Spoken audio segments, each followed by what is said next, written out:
Hey everyone, welcome back. In this video, I'll show you how to use Campfire Chat in Basecamp step by step.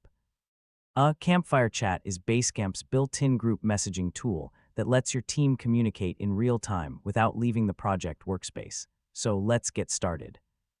First, sign in to your Basecamp account and open the project where you want to chat with your team. Once you're inside the project, click the Campfire tool from the project menu to open the team chat area.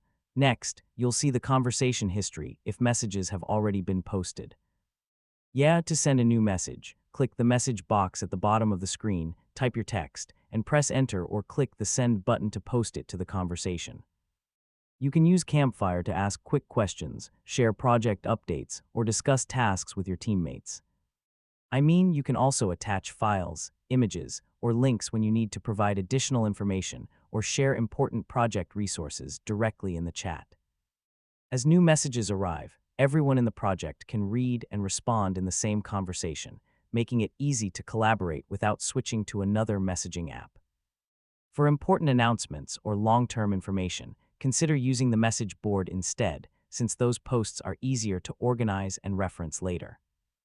Before leaving the project, review any unread messages and respond to teammates if necessary so everyone stays informed and the conversation keeps moving forward. And that's it. You now know how to use Campfire Chat in Basecamp for fast, real-time communication with your team. If this tutorial helped you, don't forget to like the video, share it with your friends, and subscribe for more easy tech guides. Thanks for watching, and I'll catch you in the next one.